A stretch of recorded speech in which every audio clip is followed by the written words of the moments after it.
எல்லாருக்கும் வணக்கம். நான் உங்கள் பானுமதி. நம்ம கணின்மணி சேனலோட சொந்தங்கள் அனைவருக்கும் வணக்கம். இந்த செப்டம்பர் மாதத்தில் நமக்கு விநாயகர் சதுர்த்தி வருது. உங்கள் எல்லாருக்குமே தெரிஞ்சிருக்கும்னு நினைக்கிறேன். விநாயகர் சதுர்த்திக்காக நான் ஒரு 5 சிறுதானிய வகைகளை வச்சு கொழுக்கட்டை செஞ்சு உங்களுக்கு காமிக்க போகிறேன். விநாயகர் சதுர்த்தினாலே நமக்கு கொழுக்கட்டை தானே ஞாபகம் வரும். அப்போ அந்த கொழுக்கட்டையை நம்ம எப்படி செய்யலான்னு ஒவ்வொருத்தரும் ஒவ்வொரு மாதிரி யோசனை பண்ணிக்கிட்டு இருப்போம். நம்ம எப்பயுமே அரிசி மாவு வச்சு தான் கொழுக்கட்டை பண்ணியிருப்போம். இப்போ நான் புது விதமாக இந்த சிறுதானிய வகையில் வச்சு உங்களுக்கு கொழுக்கட்டை செஞ்சு நான் காமிக்க போகிறேன். இந்த சிறுதானிய வகையில் நம்ம பெரும்பாலும் கூழ், இந்த மாதிரி கஞ்சி, இந்த மாதிரி தான் வச்சு குடிப்போம். அப்படிங்கும்போது சின்ன பிள்ளைங்களுக்கு இதை எப்படி கொடுக்கலாம் அப்படின்னு நம்ம யோசிச்சோன்னா, இந்த மாதிரி சாயந்தர நேரத்தில் கொழுக்கட்டையாக இந்த மாதிரி ஸ்நாக்ஸாக செஞ்சு அதுகள் கொடுத்தோம்னா ரொம்ப நல்லாயிருக்கும். அதனால் நான் இந்த மாதிரி ஒரு சிறுதானிய கொழுக்கட்டையை உங்களுக்கு செஞ்சு காமிக்க போகிறேன். அதை நம்ம விநாயகர் சதுர்த்திக்கு செஞ்சு விநாயகருக்கும் படைக்கலாம். அவருக்கும் ரொம்ப இந்த சிறுதானிய வகைகள் எல்லாமே ரொம்ப பிடிக்கும். அந்த வகையில் நான் அந்த சிறுதானிய கொழுக்கட்டையை எடுத்து உங்களுக்கு நான் செஞ்சு காமிக்கிறேன். 5 கரத்தனை யானை முகந்தனை இன்றி நிலம்பிரை போலும் ஏற்றன் நந்தி மகந்தனை ஞான கொழுந்தனை குந்தியில் வைத்தடி போற்றுகின்றேனே. 5 கரன் நாயகன் விநாயகருக்கு விநாயகர் சதுர்த்திக்கு 5 வகையான 5 சிறுதானிய வகைகளை கொண்டு கொழுக்கட்டை செய்து உங்களுக்கு காண்பிக்க போகிறேன். 5 கரன் நாயகன் விநாயகருக்கு 5 நாளும் 5 வகையான சிறுதானியங்களை கொண்டு 5 வகையான கொழுக்கட்டைகள் செய்து உங்களுக்கு காண்பிக்க வருகிறேன். இன்னைக்கு நான் புதுவிதமாக கேழ்வரகு மாவு வச்சு பூரண கொழுக்கட்டை செஞ்சு உங்களுக்கு காட்ட போகிறேன். அது எப்படி செய்யலாங்கிறத இப்போ நம்ம பார்த்துருவோம்.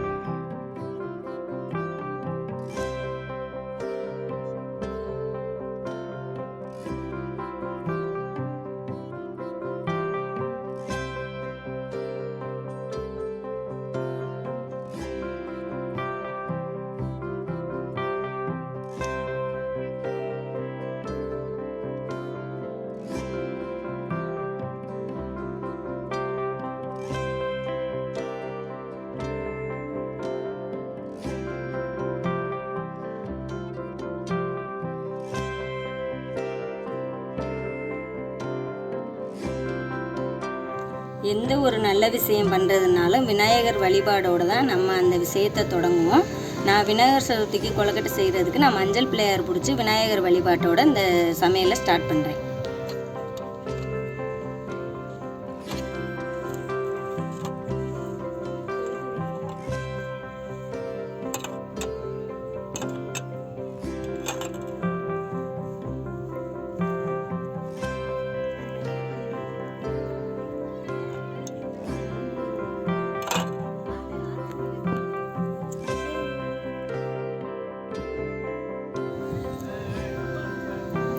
ஏன் நான் மஞ்சள் பிள்ளையார் பிடிச்சி வைக்கிறேன்னா, மஞ்சள் பிள்ளையார் எல்லாத்துக்குமே மங்களகரமான விஷயங்கள் எல்லாத்துக்கும் நமக்கு ரொம்ப விசேஷமாக இருக்கும். இந்த மஞ்சள் பிள்ளையார் பிடிச்சி வச்சுட்டு நம்ம எந்த காரியத்தை தொடங்கினாலும் ரொம்ப விசேஷமாக இருக்கும். அதனால தான் நான் மஞ்சள் பிள்ளையார் பிடிச்சி வச்சு இந்த கொழுக்கட்டையை ஸ்டார்ட் பண்ணுறேன்.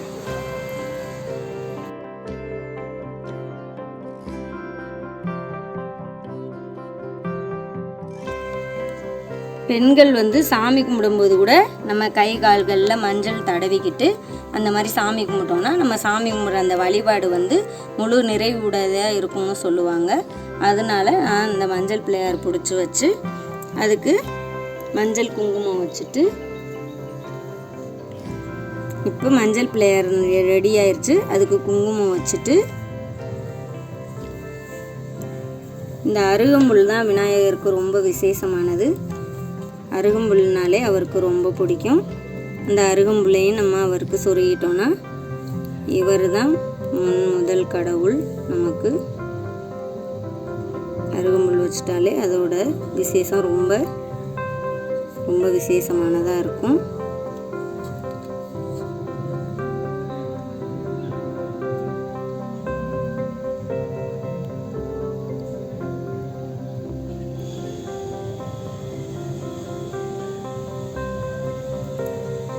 இப்போ நான் கேழ்வரகு மாவு பூர்ண கொழுக்கட்டை செய்கிறதுக்கு மாவு ரெடி பண்ணி பூர்ணமும் ரெடி பண்ணி எப்படி செய்கிறதுங்கிறத உங்களுக்கு காமிக்க போகிறேன். மாவு நம்ம ரெடி பண்ணுறதுக்கு 2 ஸ்பூன் நெய் விட்டுக்கிறேன். அடுப்பில் ஒரு கடாய் வச்சுட்டு 2 ஸ்பூன் நெய் விட்டுக்கிறேன். 1 கப் கேப்ப மாவு எடுத்திருக்கேன். அதுக்கு ஃபஸ்ட்டு நம்ம தண்ணி ஆட் பண்ணணும். அதுக்கு 1 கப் மாவுக்கு 1.25 கப் அளவு தண்ணி எடுக்கணும். இப்போ இப்போ நான் அதை ஊற்ற போகிறேன். நெய் 2 ஸ்பூன் போட்டு 1.5 கப் தண்ணி 1.25 கப்பு தண்ணி ஊற்றியிருக்கேன். அதுக்கு கொஞ்சம் லைட்டாக உப்பு சேர்த்துக்கணும். நம்ம இனிப்பு சேர்த்து பண்ண போகிறதுனால அந்த வெளியில் இருக்க மாவுக்கு வந்து கொஞ்சம் லைட்டாக உப்பு சேர்த்துக்கணும்.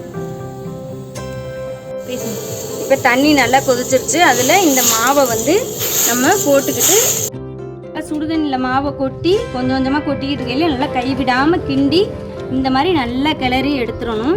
இப்படி தொட்டு பார்த்தோன்னா இந்த பாருங்கள் மாவு கையில் ஒட்டவே இல்லை, நல்லா உருண்டை பிடிக்கிற மாதிரி வரும்.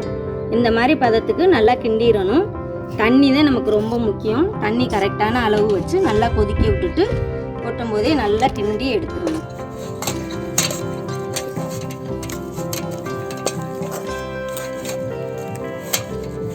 கட்டி விடாமல் நல்லா இந்த மாதிரி கிண்டிடணும்.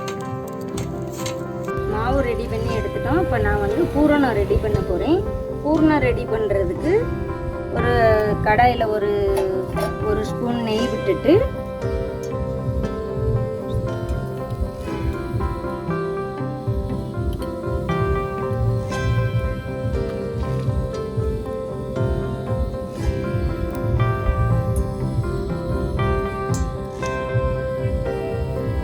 நெய் நல்லா காஞ்சதும் அதில் இந்த தேங்காய் பூவை போட்டு கிண்டுவோம்.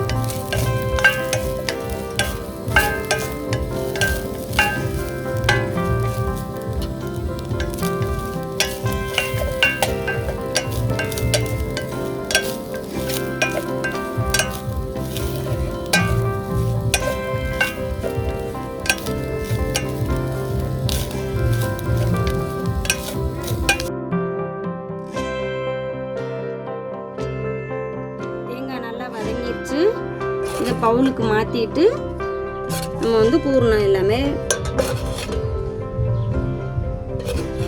ரெடி பண்ணிக்கலாம்.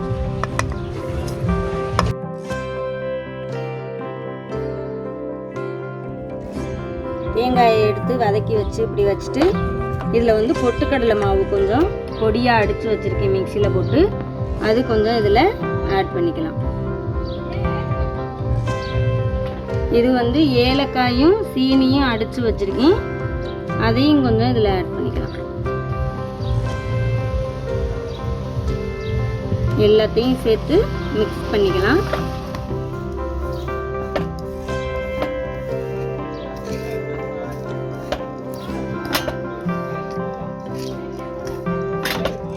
இப்போ பூர்ணம் நமக்கு ஃபுல்லாக ரெடி ஆயிடுச்சு.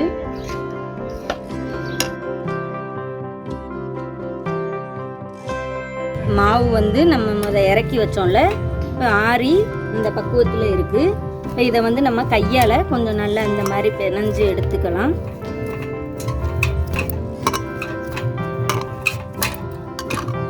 மாவு நல்லா பிணைஞ்சு எடுத்தாச்சு.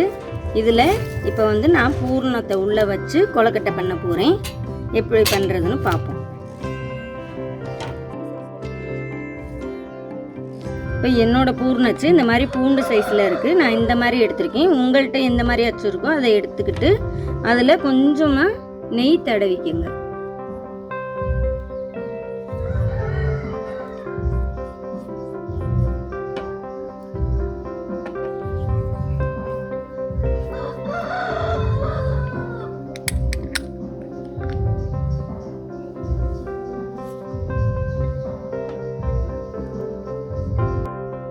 எடுத்து வச்சிருக்க கேழ்வரகு மாவை கொஞ்சம் இந்த மாதிரி நெய் தொட்டுக்கிட்டு உருண்டையாக உருட்டிக்கங்க. அதை இந்த அச்சுக்குள்ளே வச்சு நமக்கு எவ்வளோ மாவு தேவையோ அதை எடுத்து நம்ம அச்சுக்குள்ளே வச்சுக்கலாம்.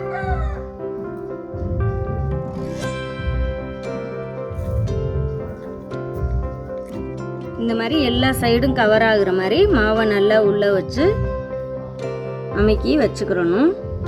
இப்போ இதுக்குள்ளே வந்து நான் பூரணத்தை வைக்க போகிறேன்.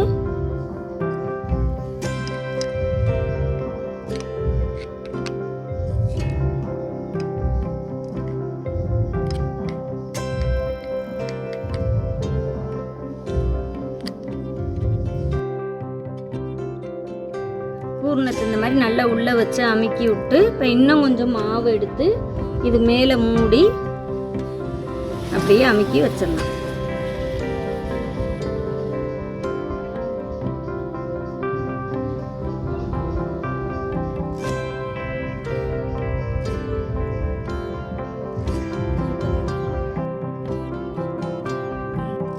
இந்த மாதிரி நல்லா அமுக்கி எடுத்துட்டு இந்த மாதிரி நம்ம அச்சு எடுத்தோன்னா இப்படி அழகாக எடுக்க வரும். இப்போ இந்த மாதிரி நம்ம எடுத்து வச்சிடலாம்.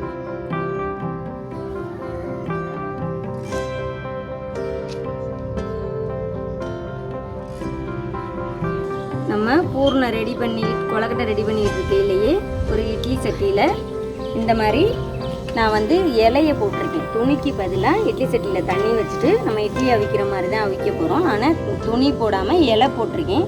இந்த மாதிரி வாழை இலை வச்சு போடுறவங்க போடலாம், இல்லை துணி வச்சு போட்டுக்கிறவங்களும் போடலாம், அது உங்கள் இஷ்டம். நான் அந்த வாழை இலை எதுக்காக போட்டிருக்கேன்னா நம்ம வந்து இந்த வாழை இலையோட அந்த ஆவியில் அந்த கொழுக்கட்டையும் வேகும்போது அது ஒரு தனியான வாசம் கொடுக்கும் நமக்கு.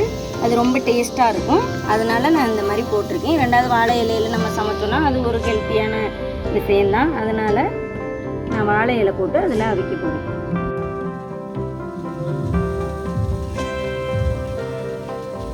இப்போ நம்ம கொழுக்கட்டை எல்லாமே எடுத்தாச்சு, ரெடி பண்ணியாச்சு.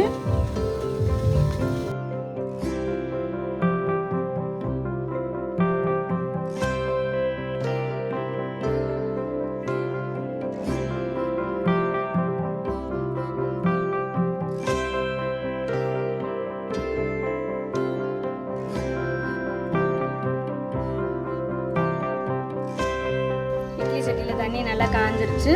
இதில் ஒன்று ஒன்றா எடுத்து வச்சுருவோம்.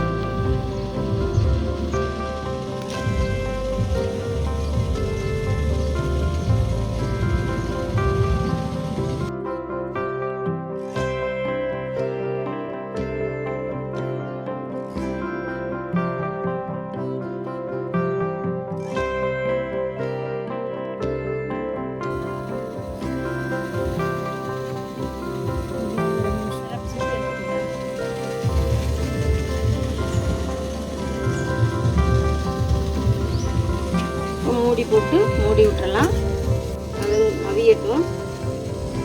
இப்போ நம்ம கொழுக்கட்டை வச்சு ஒரு 7 நிமிஷத்துலேருந்து 10 நிமிஷம் வரைக்கும் வெந்திருக்கு. இப்போ கொழுக்கட்டை நம்ம வெந்துருச்சான்னு பார்ப்போம். வெந்துருச்சு. இப்போ கொழுக்கட்டை வந்து நல்லா வெந்திருக்கு. இந்த பதத்தில் எடுத்தால் போதும். இப்போ இதை நம்ம வந்து வேறு பவுலுக்கு மாற்றிடுவோம். நம்ம கொழுக்கட்டை வெந்துருச்சான்னு இப்போ பார்க்கலாமா? கொழுக்கட்டை வந்து நல்லா வெந்திருக்கு. இப்போ நம்ம இந்த பதத்தில் வேறு பவுலுக்கு மாற்றிடுவோம்.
நம்ம விநாயகர் சதுர்த்திக்கான கேப்ப மாவு பூர்ண கொழுக்கட்டை ரெடி ஆயிருச்சு.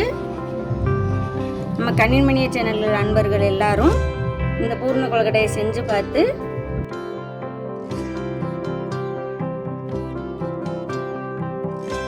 இது வந்து கண்டிப்பாக ரொம்ப டேஸ்ட்டாக இருக்கும்னு நாங்கள் நம்புகிறோம்.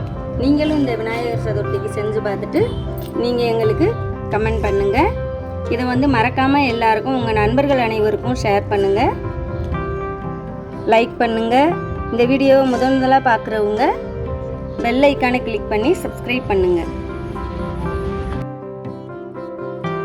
இதை நம்ம பிச்சு இப்போ நம்ம சாப்பிட்டு பார்ப்போம். பாருங்கள், பூர்ணம் நல்லா எவ்வளோ உள்ளர நல்லா வெந்திருக்கு. கலர் காம்பினேஷனு எவ்வளோ சூப்பராக வந்திருக்குன்னு பாருங்கள். உள்ள நல்லா வெள்ளையாக பூர்ணம் ரொம்பவே அழகாக இருக்குது. இந்த மாதிரி நீங்களும் செஞ்சு பாருங்கள். ரொம்ப டேஸ்டியானதுன்னு ஹெல்த்தியானது.